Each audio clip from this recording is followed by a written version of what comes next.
देखनी है ये दुनिया सारी, समझनी है सब दुनियादारी। देखनी है ये दुनिया सारी, समझनी है सब दुनियादारी। हौसलों में भर के दम, आत्मविश्वास से बढ़ा कदम। देखनी है ये दुनिया सारी।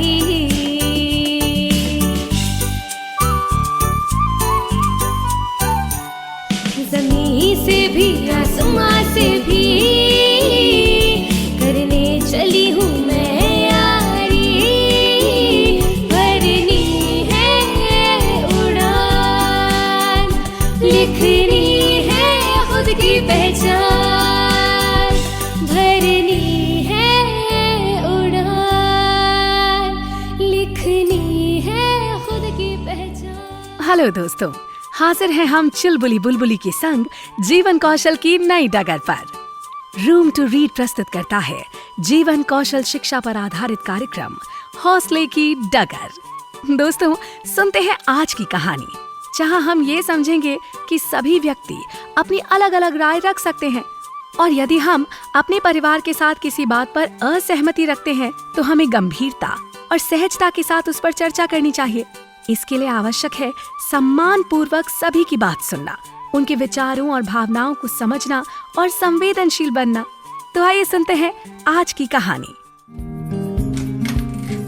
बहुत अच्छा रुखसाना, तुम्हारे तो मैथ्स में बहुत अच्छे नंबर आए हैं। दीदी, ये सब आपके कारण ही हुआ है। स्कूल में टीचर जी ने तो पढ़ाया ही था, पर जिस प्रकार आपने पढ़ाया वो मुझे बहुत अच्छे से समझ आया था। अच्छा, फिर तो मैं तुम्हें विज्ञान और अंग्रेजी भी पढ़ाऊंगी, ताकि तुम क्लास में सबसे अधिक नंबर लाओ। ठीक है दीदी। अरे बेटा फातिमा, देख तो कौन आया है। जी अम्मी। अरे अब्बू, आप आज इतनी जल्दी? हाँ बेटा। अच्छा बताओ, तुम्हारी अम्मी कहाँ हैं? आज फिर दुकान में काम ढीला था। हाँ, आज तो दुकान पर एक भी ग्राहक नहीं आया, तो सोचा घर ही निकल जाऊं। समझ में नहीं आता क्या करूं। ऐसी हालत रही तो कैसे चलेगा सब कुछ। पिछले 2-3 महीनों से ठीक से ना घर का खर्चा चल पा रहा है और ना ही कुछ हो पा रहा है, और अब तो तुम्हारी दुकान का किराया तक नहीं निकल पा रहा है। हाँ, वही तो सोच रहा हूं। ऐसे ही रहा तो कैसे हो पाएगी हमारी दोनों बेटियों की पढ़ाई, और उनके अच्छे भविष्य के लिए क्या ही कर पाएंगे हम। हमारे पड़ोस वालों ने भी आज अपना घर खाली कर दिया। उनका सारा परिवार गांव चला गया। हाँ, सोच तो मैं भी कुछ ऐसा ही रहा हूं, क्योंकि कुछ दिन और ऐसा चला तो एक वक्त का खाना भी छोड़ना पड़ जाएगा। इसीलिए सोचता हूं फातिमा और रुखसाना दोनों को गांव अम्मी के पास भेज दूं। अब्बू, पर हमारी पढ़ाई वहाँ कैसे होगी? हमने तो यहीं बचपन से पढ़ाई की है, और अगले साल तो मेरी 12वीं है। मुझे आगे की पढ़ाई भी तो करनी है। बेटा, पर जैसे हालात हैं उसमें तो हमें यही करना होगा।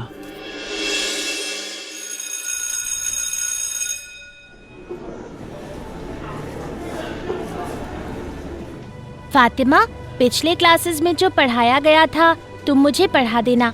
स्कूल ना आने के कारण वो अध्याय छूट गए हैं। फातिमा, फातिमा। हाँ? अरे, कहाँ खोई हुई है? सब ठीक तो है ना?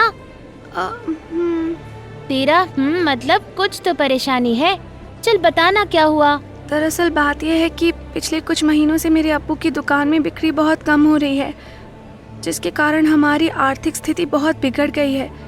इसलिए वो अब मुझे और मेरी बहन को गांव भेजना चाहते हैं, लेकिन मुझे कुछ समझ नहीं आ रहा है। देखो, मैं तुम्हारी इस बात को समझ सकती हूँ, पर तुम्हारे पिताजी की भी शायद कोई मजबूरी होगी। तुम्हें एक बार अपने आप को उनकी जगह रखकर सोचना चाहिए, उनकी स्थिति को समझना चाहिए। हाँ, मैं उन्हें और उनकी समस्याओं को समझती हूँ, लेकिन उनके इस निर्णय से मेरे और मेरी छोटी बहन दोनों का नुकसान होगा, जो सही नहीं है। देखो, इस स्थिति में तुम्हें अपनी अम्मी अब्बू के साथ इस गंभीर विषय को लेकर बातचीत करनी चाहिए। ये जरूरी है कि तुम उनकी बात को ध्यान से सुनो और उनके सोच विचार और भावनाओं को समझने की कोशिश करो। हाँ जानती हूँ, पर अब्बू के इस निर्णय से मेरा और मेरी छोटी बहन का भविष्य खराब हो सकता है। मुझे तो सच में ये सोच सोच कर चिंता हो रही है। किसी भी माता पिता के लिए अपने बच्चों का भविष्य बहुत महत्वपूर्ण होता है। देखो, कई बार ऐसा होता है कि हमारे दोस्त या परिवार वालों के साथ किसी बात में हमारी सहमति नहीं होती, फिर उस बात को लेकर मतभेद पैदा हो जाते हैं। ऐसी स्थिति में हमें संयम रखना चाहिए और समझदारी दिखाते हुए दोनों पक्ष की बात को रखते हुए सहजता से सही निर्णय लेना चाहिए। तुम शायद सही कह रहे हो। मुझे ऐसा ही सोचना चाहिए। क्या तुम मेरी इसमें मदद करोगी? बिल्कुल करूंगी, लेकिन मुझे लगता है इस बारे में सबसे पहले तुम्हें अपनी अम्मी से बात करनी चाहिए। क्या पता वही कुछ हल निकाल ले। मैं कोशिश करूंगी, पर मुझे नहीं लगता अम्मी भी कुछ कर पाएंगी, क्योंकि यदि उनके पास कोई हल होता तो वो अब्बू को जरूर समझाती। अच्छा, एक काम करते हैं, मैं, तुम और चुलबुली शाम को मिलते हैं, कुछ सोचते हैं, फिर तुम अपने अम्मी अब्बू से बात करना। क्या पता कोई हल निकल आए और वो मान जाए। हाँ, ये ठीक रहेगा। फातिमा, तो तुमने कुछ सोचा कि कैसे तुम अपनी परेशानी का हल निकालोगी? सच कहूँ तो मैंने बहुत सोचने की कोशिश की, पर मेरी समझ में ऐसा कुछ नहीं आ रहा। देखो फातिमा, इस वक्त तुम्हारा परिवार आर्थिक तंगी से गुजर रहा है। तुम्हें कुछ ऐसा करना चाहिए जिससे कि तुम अपने अब्बू और अम्मी की मदद कर इसी शहर में ही रह सको और अपने साथ साथ अपनी छोटी बहन की भी पढ़ाई पूरी करो। लेकिन ये सब कैसे संभव है?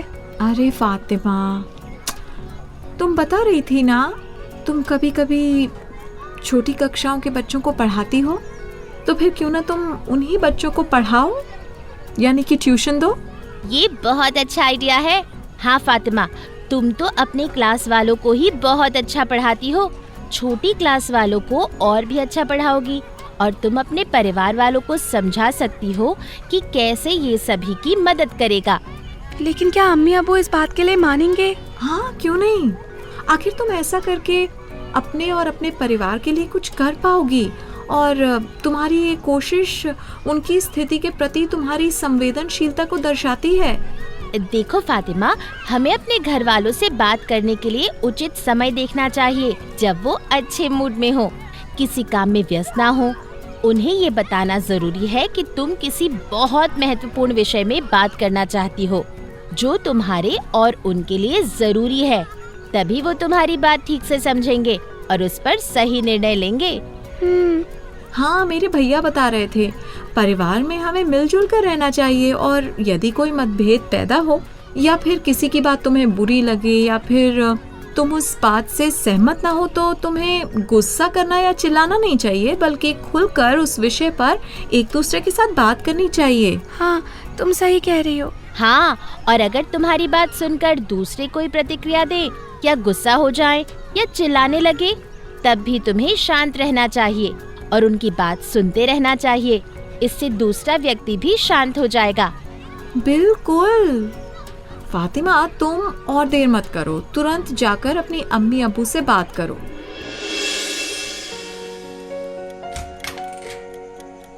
अरे बेटा, कहाँ थी? तेरी अम्मी तुझे कब से बुला रही है। तुम लोगों को सामान भी तो पैक करना है, तुम उनकी मदद कराओ। अरे सब हो जाएगा बेटा, तुम्हारे अब्बू और मैं कल तुम्हारे स्कूल जाएंगे, तुम्हारा और रुखसाना का स्कूल से नाम कटाने की बात करने। अम्मी अब्बू, मुझे आप दोनों से कुछ बात करनी है। क्या बात करनी है? अब्बू, मैं गांव नहीं जाना चाहती हूँ, मुझे यहीं रहकर पढ़ाई करनी है। अरे बेटा, तुझे कैसे समझाऊं कि हालात अब ऐसे नहीं कि तेरे अब्बू हम सबका खर्चा यहाँ शहर में उठा सके। समझ इस बात को। हाँ अम्मी, मैं इस बात को समझती हूँ और अब्बू की परेशानी का एक हल है मेरे पास, जो मैं आप दोनों को बताना चाहती हूँ। देखिए, मुझे पढ़ना और पढ़ाना दोनों बहुत अच्छे लगते हैं, इसलिए मैं छोटे बच्चों को पढ़ाने यानी कि ट्यूशन क्लासेस देने की सोच रही हूँ। इससे जो कुछ भी कमाई होगी वो मैं अपनी और रुखसाना की स्कूल फीस और किताब और सामान खरीदने के लिए इस्तेमाल कर सकती हूँ। इससे आप दोनों की मदद हो जाएगी। पर बेटा, ट्यूशन क्लासेस के लिए बच्चे कैसे मिलेंगे?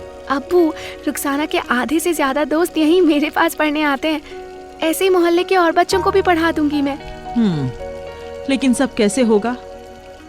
अरे बेटा, महंगाई और फिर तेरी पढ़ाई। आप दोनों बस थोड़ा मुझ पे विश्वास रखें। और रही बात मेरी पढ़ाई की, वो हो जाएगी, मैं समय निकाल लूंगी। हाँ, शायद फातिमा सही कह रही है। और फिर जरूरी तो नहीं हालात हमेशा एक जैसे ही हों। आगे सब सही रहा तो ये सिर्फ अपनी पढ़ाई में ध्यान देगी। पता ही नहीं चला मेरी बच्ची इतनी बड़ी और समझदार कब हो गई। हमारे बारे में, घर के बारे में इतना सोचती है। अम्मी देखना, सब ठीक हो जाएगा। हाँ, मैं कल ही अपने सभी दोस्तों को दीदी के ट्यूशन क्लासेस के बारे में बताऊंगी। हाँ बिल्कुल मेरी रुखसाना रानी। हम अंदर आ सकते हैं? अरे चिलबुली बुलबुली, आओ आओ, अंदर आओ ना। हाँ, अम्मी अबू मान गए। रुखसाना और मैं अब यहीं रहकर अपनी पढ़ाई पूरी करेंगे और मैं जल्दी अपनी ट्यूशन क्लासेस भी शुरू करूंगी। ये तो बहुत ही खुशी की बात है। आखिर तुमने अपने परिवार की इस परेशानी को इतनी संवेदनशील होकर समझा और उसका हल निकालने की सोची, जिसमें तुमने मेरा साथ दिया और मुझ में ये विश्वास जगाया कि मैं अपने अम्मी अबू को अपनी इच्छा के बारे में बता सकूं और उनकी मदद कर सकूं, जिसके लिए थैंक यू। दोस्ती में no sorry no thank you का नियम तो कई बार सुना होगा। देखनी है ये दुनिया सारी,